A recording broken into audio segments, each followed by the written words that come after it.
Agora sim, uma introdução. Eu quero trazer para vocês uma coisa que eventualmente vocês já tenham aprendido, se não, vão aprender hoje, um pouquinho mais profundo. Eu já falei sobre isso, bem superficialmente, algumas pregações. Quem já aprofundou, não custa lembrar, mas olhar atentamente para o espelho, que é a palavra de Deus, requer um processo, requer dedicação, requer empenho. Então, eu quero trazer aqui para vocês um processo que se chama OICA. O OICA, ele vem, essa sigla, né, ela vem das primeiras letras do processo, de cada etapa do processo. Consiste o O de observação, o I de interpretação, o C de correlação e o A de aplicação. Então, se você ainda não pegou aí num papel e num lápis, eu não avisei no início, caneta e papel, talvez tenha aí fácil, vale a pena você pegar. Para a gente ver cada uma dessas etapas aí um pouquinho mais em atenção. Ó, quando você vai olhar atentamente a Bíblia, estudá-la, né, de forma mais pormenorizada, uma investigação bíblica, né, é necessário ter uma metodologia. Mas, como eu dizia, a maior parte das pessoas já faz isso intuitivamente, que é porque é um pouco a maneira também que a gente aprendeu nos colégios, de redação e tal, mas eu sei que tem gente que não gostava de redação, fugiu da escola, matava a aula para ir para o cinema. Então vamos lá, nunca é tarde para retomar e aprender. Tá? É um método que, no fundo, a gente vai ver aqui passo a passo, de forma, procedimento para a gente chegar a um determinado fim. Do estudo, e vamos observar esses passos que eu já me referi: observação, interpretação, correlação e aplicação. Vamos ver cada um deles aqui, uma definição de cada um deles. Tá? Basicamente, a definição ela tem uma explicação um pouco mais abrangente. A gente vai daqui a pouco ver essa definição de uma forma mais simples aí. Mas é importante que... Deixa eu puxar um pouco aqui para o lado. É importante que você veja como é que funciona cada uma dessas etapas. Então, olha o seguinte.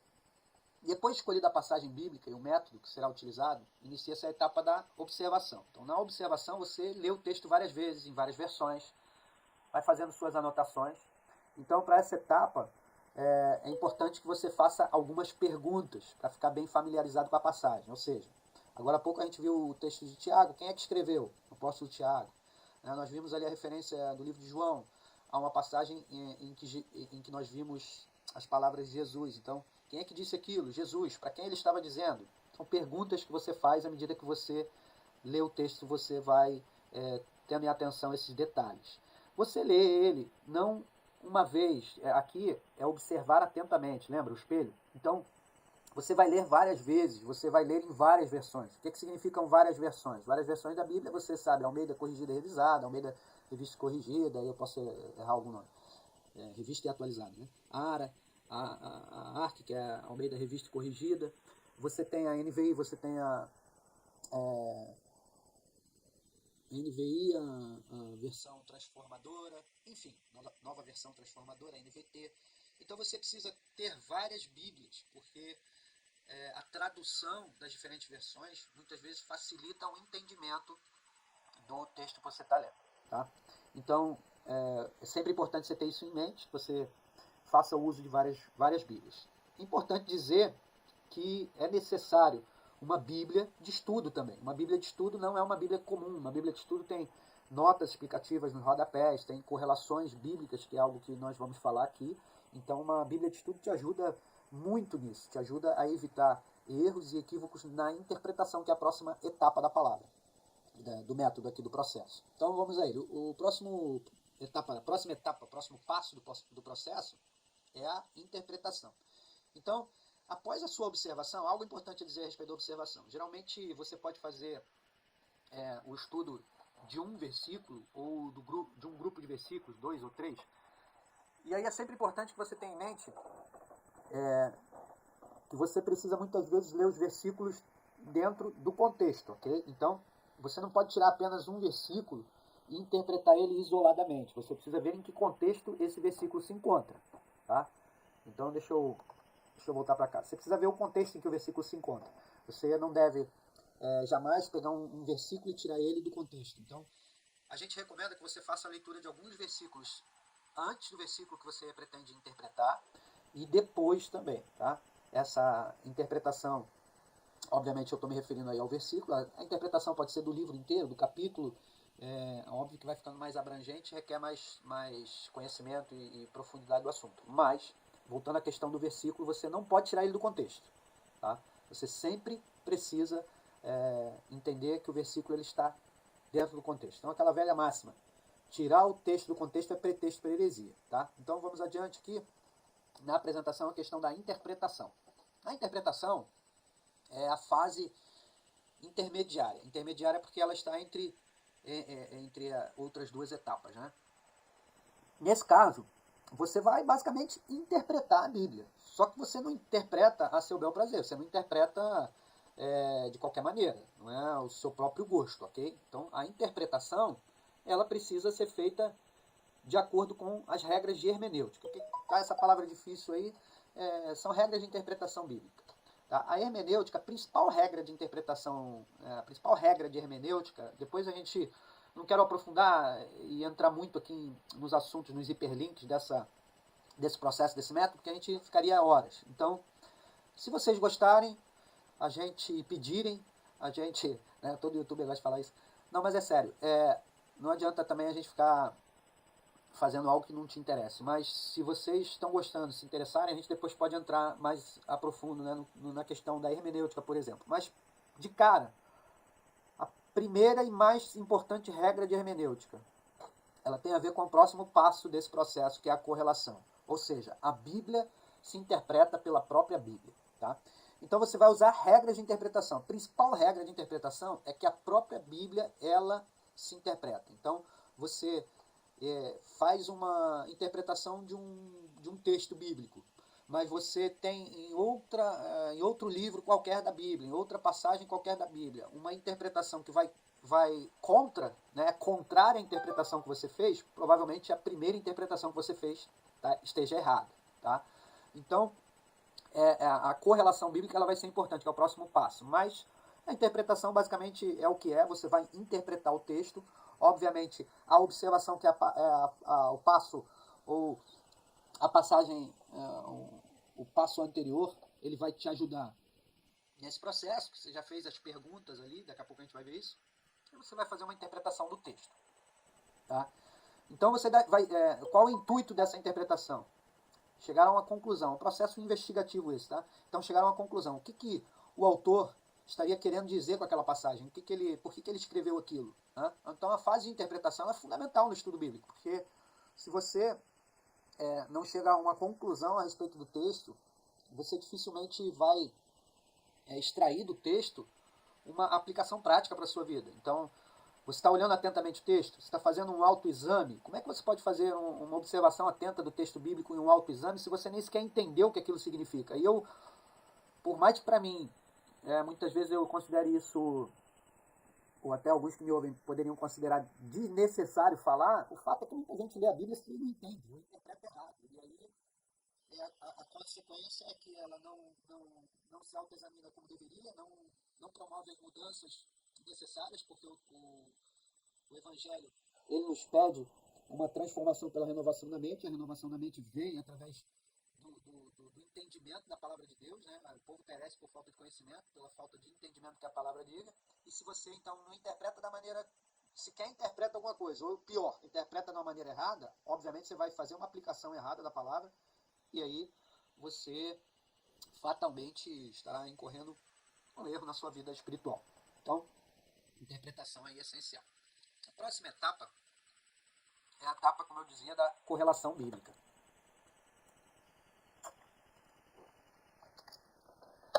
Então, nessa etapa do processo, você vai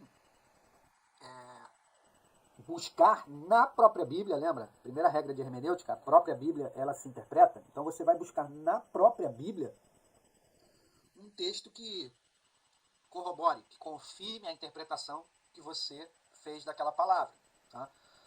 Então, isso é uma etapa de segurança na sua interpretação. É muito comum, no início, pela falta de conhecimento da palavra, né, numa falta de conhecimento mesmo, que vem da falta de leitura também, ou da leitura superficial, as pessoas incorrerem no erro de uma interpretação errada. E aí, se ela não busca essa terceira etapa, que é a correlação, de textos que vão confirmar a sua interpretação, ela fatalmente pode estar com uma interpretação completamente equivocada e partindo para uma aplicação prática na sua vida espiritual completamente equivocada. Tá?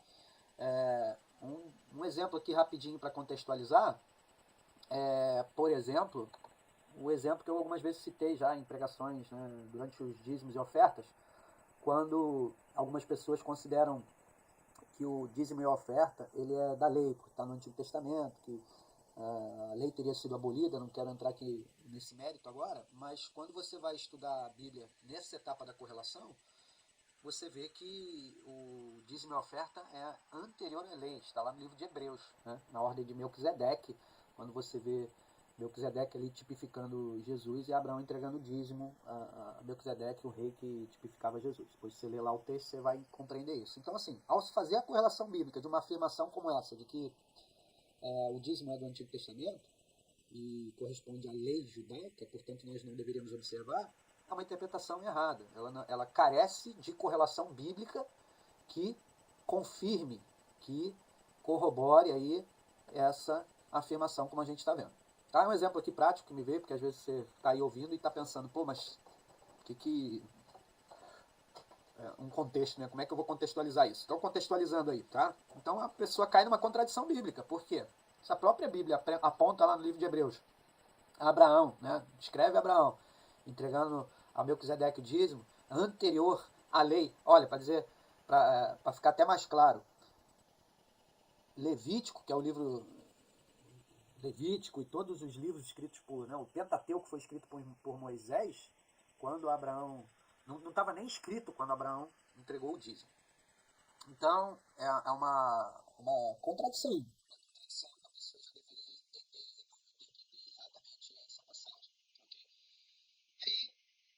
E, por fim, se você fez as 3 etapas de maneira correta, você observou atentamente, fez as suas anotações, daqui a pouco a gente vai falar um pouquinho mais sobre isso.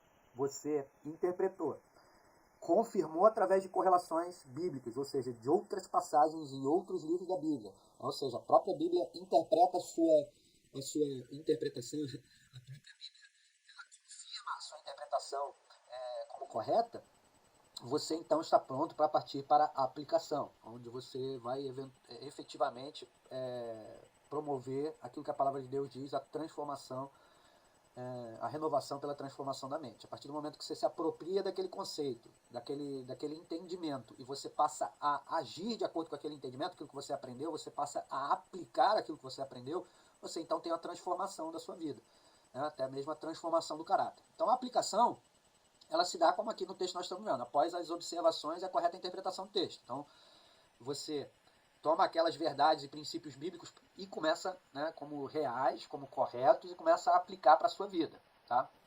Então, como a gente está dizendo, disse, inclusive, naquela pregação no início do mês, o propósito da Bíblia não é aumentar o conhecimento. O propósito da Bíblia é nos transformar nossas vidas e o nosso caráter. Tudo bem?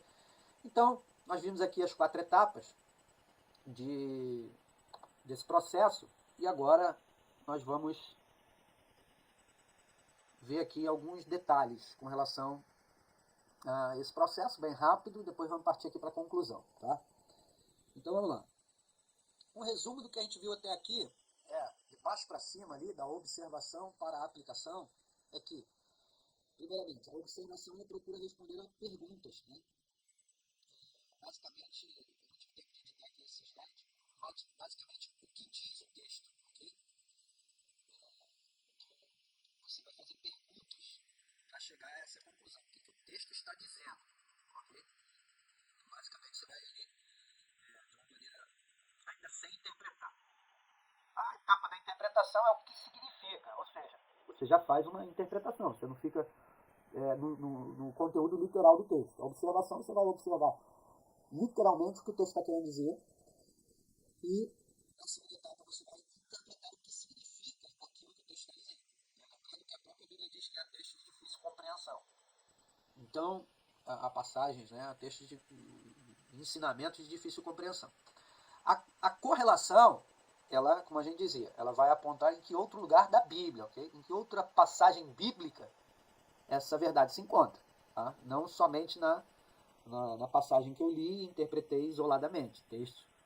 O texto precisa estar dentro do contexto, precisa ser confirmado por outros textos, ok? Confirmado pela própria Bíblia. A principal regra de interpretação é essa. A própria Bíblia, ela se interpreta por si só.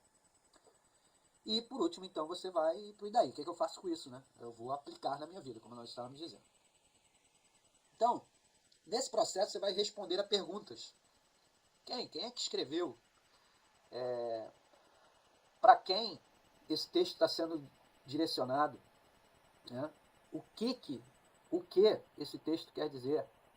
Onde e quando ele foi dito? Então, você tem um contexto geográfico, você tem um contexto temporal, tem a ver com a cultura da época, a cultura da região em que ele é escrito. Então, perceba, a Bíblia é escrita num contexto oriental, né, 2000 anos, então tudo isso vai influenciar a forma como ela foi escrita, o porquê ela foi escrita, como, para que ou para quem, né, como nós vimos, quem escreveu, para quem foi escrito. Você sabe que há textos que são direcionados aos gentios, há textos da Bíblia que são direcionados aos judeus, não exclusivamente, mas foram objetivamente direcionados, dali a gente extrai aprendizados. Então, é importante fazer perguntas. Se você vai observar atentamente o que está escrito, você precisa fazer perguntas. Caso contrário, você acaba ficando por uma leitura superficial e não vai extrair daí muito conteúdo para a sua aplicação prática. Vamos aqui a um exemplo, me encaminhando aqui para o final dessa apresentação. Espero que vocês estejam gostando. Também no livro de Tiago, dessa vez do capítulo 5, a gente tem aqui um exemplo. Nós vamos olhar de uma maneira prática aqui, aplicando o processo que vocês acabaram de ter a explicação. Tá? Vamos aqui à leitura do texto. Está alguém entre vós aflito? Ore. Está alguém contente? Cante louvores. Está alguém entre vós doente? Chame os presbíteros da igreja e orem sobre ele, ungindo-o com azeite, em nome do Senhor. E a oração da fé salvará o doente, o Senhor o levantará, e se houver cometido pecados, ser-lhe-ão perdoados. Confessai as vossas culpas uns aos outros, e orai uns pelos outros, para que sareis. A oração feita por um justo pode muito em seus efeitos. Elias era homem sujeito às mesmas paixões que nós, e orando pediu que não chovesse, e por 3 anos e 6 meses não choveu sobre a terra. E orou outra vez, e o céu deu a chuva, e a terra produziu o seu fruto. É um texto bastante conhecido. Ele fala a respeito de aflição, ele fala a respeito de alegria, ele fala a respeito de doença. E aí você começa a trabalhar com esse texto fazendo perguntas. Tá? Chame os presbíteros. Será que, aí trazendo para o contexto da dinâmica e visão da tua igreja, da tua própria igreja, você pode chamar aqui o presbíteros, a palavra ela tem um sentido até mais abrangente, ela aponta também para os pastores, eu não vou aqui me aprofundar nisso, mas a gente pode considerar, dentro da visão da igreja, os diáconos, né? Os diáconos ungem também, oram. Então você vai ter os diáconos, os presbíteros e os pastores, dentro do contexto de um culto, por exemplo. E aí você tem a unção com azeite, enfim. Quem é que está... quem é que vai salvar o doente? O Senhor. Quem é o Senhor? O Senhor é Jesus. Então o texto tem várias coisas a serem observadas aqui. Nós vamos então aplicar o conceito do Oikar. Primeira etapa, que é a observação. Então você faz uma pergunta. O que fazer quando alguém estiver enfermo ou em sofrimento? E aí você vai observar passo a passo, nesse caso respeitando o estado de enfermidade e sofrimento. Tá? Então, ali o texto fala de quem está contente, quem está doente, quem está em aflição. Então você vai responder o que fazer quando alguém estiver doente. Então, a observação que a gente pode tirar desse texto. O texto se aplica a estados de aflição, doença. Nesses casos, presbíteros, como eu coloquei aqui, presbíteros, pastores, diáconos, presbíteros, pastores oram e ungem os doentes e aflitos. Outra coisa que você observa no texto que você leu, a oração da fé salva, a oração cura o doente e levanta o aflito. Outra observação, aí já caminhando para outros versículos, não só a questão da enfermidade e sofrimento. Se houver cometido pecados, devem ser confessados. E, por fim, aqui uma outra observação, além dessas, há muitas outras que você, obviamente, se aprofundar aí no estudo desse texto, você vai extrair como observação. Uma outra observação aqui dentro do exemplo é que a oração do justo pode muito em seus efeitos. Perdão. Beber, tomar água. Então eu coloquei um etc. Há muito mais observações que nós poderíamos extrair desse texto. Então, feita a parte da observação, nós vamos para a interpretação. Uma das interpretações que nós podemos ter, tá, extrair desse texto, baseado nas observações que a gente fez, é que nós devemos pedir ajuda e a oração da nossa liderança. Tá?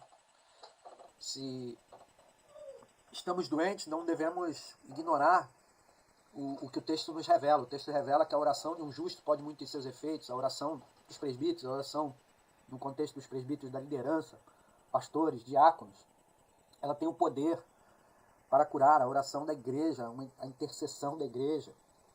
Então, nesse sentido, nós não podemos ser orgulhosos. Às vezes nós caímos no erro de não pedirmos a ajuda, e o texto é bem claro em dizer que nós devemos pedir ajuda. Então essa é uma das interpretações. Outra interpretação interessante é que o óleo ungido ele pode ser usado. Então nós vimos aí no texto que o óleo ungido ele é usado especificamente para oração de cura. Então, outra interpretação. Quer vir aqui, filho? Vem cá. Olha quem veio me visitar aqui na live. Tava demorando. Ó, outra interpretação que nós temos do texto que nós lemos. Os pecados podem ser motivo de doença. Então, o apóstolo Tiago está apontando ali dentro do contexto da doença que os pecados devem ser confessados para que haja perdão e cura. Tá? Uma outra interpretação. As nossas orações são poderosas em seus efeitos, né? Como nós já havíamos dito, e por aí vai, etc. Então, feita a etapa da observação e como nós acabamos de fazer a interpretação também, você vai partir para a correlação bíblica. Tá? Eu não vou ler aqui esses textos que eu apontei aqui, você anota, já vai fazer aí o teu estudo em casa, mas ao correlacionar o texto que você leu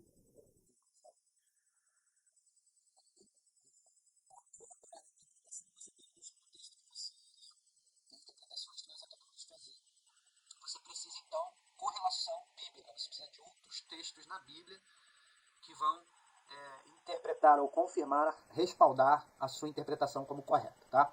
Então nesse caso, você vai ter aqui como referência de alguns textos a respeito de doença e sofrimento, para algumas das interpretações que nós fizemos, que nós vimos aqui, o livro de João, capítulo 11, do 1 ao 45, o livro de Salmos, Salmo 6 e Salmo 41. Então anote aí, faça esse teu trabalho de casa, se você quiser, se não quiser, vai estar deixando de observar atentamente a palavra, ainda que você pode fazer através de outros textos, não necessariamente esse, uma vez que você aprendeu o processo. E aí você encontrou correlação bíblica para as interpretações que nós acabamos de fazer, elas estão corretas, você vai então para a etapa da aplicação. E aí, numa aplicação prática, você vai chegar a conclusões. Tá? Você vai, dentro daquilo que nós vimos no início, você vai fazer a sua autoavaliação. Então, muito importante que você tenha em mente que isso é principalmente para a sua própria vida. É óbvio que dentro do contexto de liderança, dentro do contexto de pastoreio, de cuidado com as vidas, à medida que você caminha e conhece a palavra de Deus, você vai observar muitas vezes que algumas pessoas precisam de aplicações práticas em sua própria vida, dentro daquilo que você já conhece da palavra de Deus. E aí você vai usar desse conhecimento que você tem para edificar a vida do seu liderado, do seu irmão, familiar, ou até de pessoas que você eventualmente esteja evangelizando e buscando alcançar para Jesus Cristo. Então, agora não esquecendo que o melhor exemplo é aquele que você serve de exemplo. É a melhor aplicação prática para as pessoas que te ouvem é um exemplo que você dá. O exemplo arrasta. Tá? E aqui eu não estou me referindo a questões de personalidade, como nós já vimos, né, em outras ocasiões, mas me referindo à questão prática do ensino da palavra, da sã doutrina da palavra. Tá? E aí a aplicação prática dessa palavra, ela, obviamente, apesar de poder ser utilizada por quem lidera ou por quem evangeliza, enfim, por qualquer cristão, para edificar a vida do próximo, o amor ao próximo inclui isso, ela é sempre importante dizer que ela, em primeiro lugar, ela é para a nossa própria vida. A aplicação prática da palavra de Deus é para nós. Por que eu digo isso? Porque muitas vezes o ser humano vai olhar o próximo, vai dizer o que ele tem que fazer e muitas vezes não se examina, não se olha muito bem no espelho. Né? Na verdade, que a gente não passa a maior parte do tempo se olhando no espelho, a gente passa a maior parte do tempo olhando as coisas fora do contexto de olharmos a nós mesmos. Então, corremos o risco de estar julgando a todos os outros e deixando de cumprir aquilo que a palavra de Deus nos ensina. Mas voltemos aqui ao texto, à apresentação. Exemplos práticos de aplicações que você pode extrair do texto que nós tivemos como exemplo. Eu não tenho pedido oração quando eu estou aflito ou enfermo. Né? E aí você pode inclusive chegar à conclusão que você tem aí um orgulho. Você, por exemplo, não tem pedido ajuda da igreja em relação, por exemplo, à assistência social, cesta básica, sendo que você precisa. Talvez a origem disso aí seja mais uma coisa para você investigar, observar, interpretar e correlacionar com a Bíblia para poder alterar na sua vida, porque não é difícil dizer, né? O orgulho foi o pecado de Satanás. Então, você observa que você não tem pedido, por exemplo, oração quando você está enfermo ou aflito, você passa a fazer. Né? Outra aplicação prática. Eu não tenho me dado conta do poder da oração. Eu tenho me esquecido, eu tenho fraquejado na minha fé. Eu vou passar a orar com mais fé, porque, afinal de contas, é o que a palavra de Deus me ensina. A oração de um justo pode muito em seus efeitos. Então, nesse texto que nós vimos, a aplicação prática é: a palavra de Deus me garante que há poder na oração, eu vou passar a orar com fé, crendo. Outra aplicação prática. Eu não entendia, por exemplo, a pessoa diz, né? Eu não estou falando de mim, eu estou dizendo, a pessoa diz assim, eu não entendia o uso do óleo. Né? E aí a gente está vendo que o uso do óleo é bíblico. O uso do óleo, tem lá na sua igreja, que inúmeras vezes teus pastores, diáconos, presbíteros fazem o uso de ungir as mãos e impor as mãos ungindo as pessoas com óleo, né? Então a oração com óleo ungido, ela tem poder. Essa é uma das passagens que nós vimos isso, há muitas outras, ok? E nós podemos encontrar outros textos que é justamente a etapa da correlação que te garante que essa interpretação está correta. Então, não só esse texto que eu quero dizer, mas outros textos. Então, há muitas outras aplicações práticas a se tirar do texto que nós vimos. Como nós podemos ver, apenas alguns versículos já nos dão muito que estudar, muito que nos aprofundar e apropriar da palavra enquanto interpretação, correlação e aplicação. E aí, quando você, uma etapa que eu expliquei, né, que vai tornar o processo ainda mais edificante e rico, é justamente a etapa da correlação bíblica, porque você vai para outros textos bíblicos e aí a Bíblia ela vai como uma teia, né? Ela vai trazendo cada vez mais os hiperlinks aí para outras passagens e aí quem gosta de estudar a Bíblia muitas vezes vai viajando. Então você precisa, aí, como você já pôde ver, um caderno, né? Muito importante que você tenha um caderno, que você tenha um caderno que você possa ir anotando todas as coisas. Eu vou jogar aí na tela. Você anota aí, ó. Essa página, independente dos comentários bíblicos que eu tenho, eu muitas vezes uso ela, eu uso essa página, ela se chama Bible Hub. Tá? Então, Bible em inglês, Hub, hud.com. Tá? Então você vai pegar um texto, por exemplo, vamos pegar o texto aqui, a página está em inglês, mas eu já vou dizer o que você pode fazer para traduzir ela. Então você pega, por exemplo, vamos aqui ao texto James, Tiago.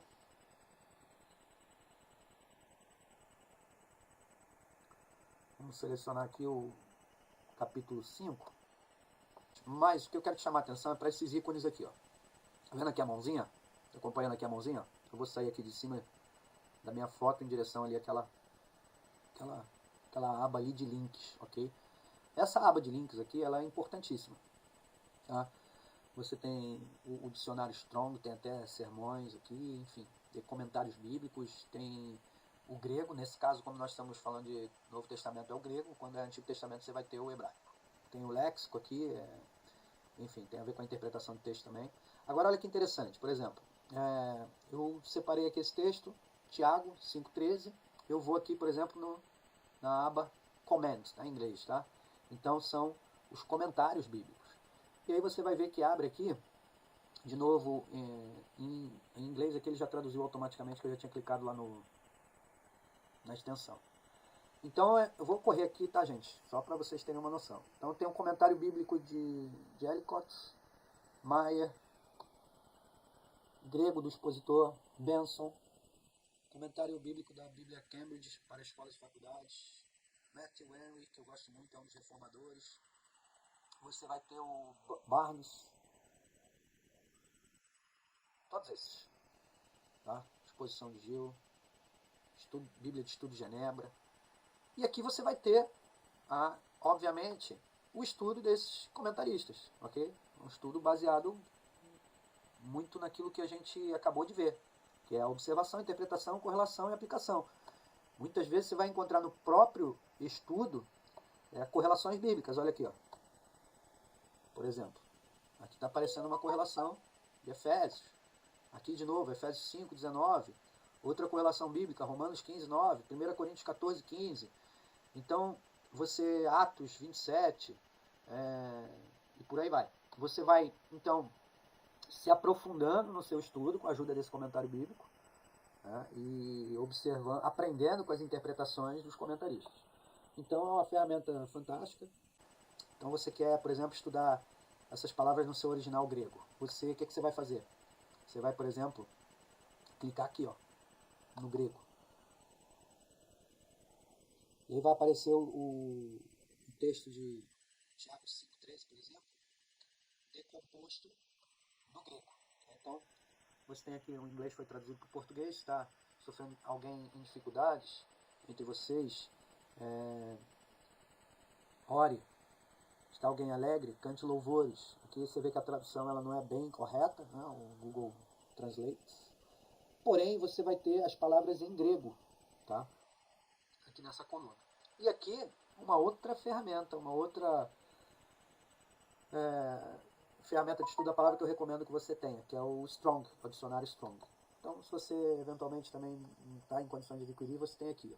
E aí você clica na palavra, vai aparecer ela no grego, vai aparecer o significado dela no original, e várias definições para diferentes contextos, e inclusive começa a trazer o léxico, que aqui é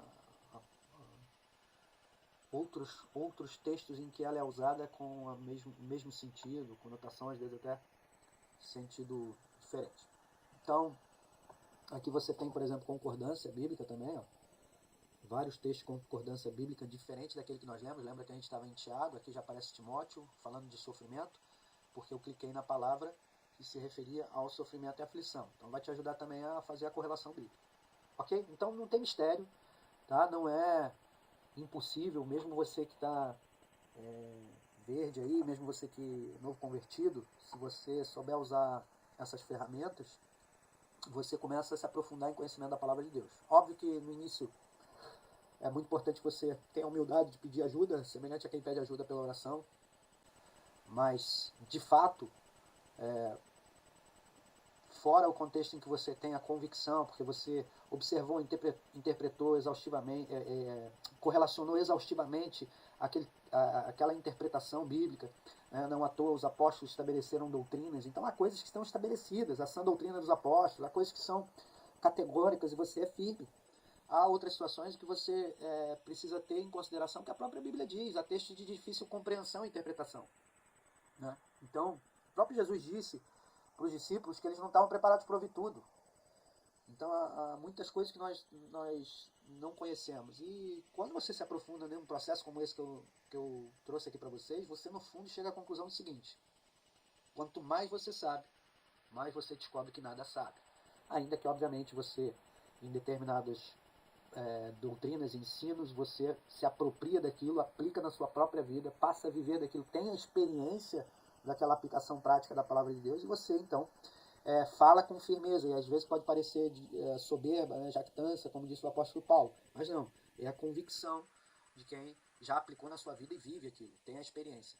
Mas de fato, o que nós aprendemos com a profundidade da palavra de Deus é que com profundas riquezas, insondáveis são os seus juízos, ó Deus. A palavra de Deus ela é tremenda. Se você pegar um texto como esse que nós tivemos aqui como exemplo para uma breve explicação do método, você espremer ele, espremer, você vai tirar inúmeras interpretações, inúmeras coisas que você vai observar ali e aplicar de um texto com os versículos que nós lemos, você vai se ver com o Espírito Santo te direcionando a inúmeras pregações, né? A multiforme sabedoria de Deus, a palavra de Deus se renova a cada dia, enfim, a multiforme graça. Deus ele é insondável, nós não conseguimos atingir tudo que nós... resumindo, você nunca vai saber tudo, mas não é esse o objetivo é se aprofundar em conhecer a Deus e, no exemplo da palavra de hoje, conhecer-se a si próprio, se examinar, para que nós venhamos cada vez mais a nos parecer com Jesus Cristo, não que tenhamos alcançado, né, a varonilidade, a estatura e varonilidade perfeita de Jesus Cristo, mas caminhamos para isso, essa é a intenção e deve ser a nossa motivação. Espero que vocês tenham gostado, não vou me alongar mais, peguei aqui até um gancho com algumas coisas que não estava planejado aí, tá fora do contexto do método, tá fora não, tá dentro do contexto do método do OICA, mas talvez fosse alguma coisa que eu pudesse trazer em outro vídeo. E é isso, beijo no coração, amamos a vida de cada um de vocês, estamos com saudade, e que em breve possamos estar reunidos aí como igreja. Espero que vocês tenham gostado, e até a próxima.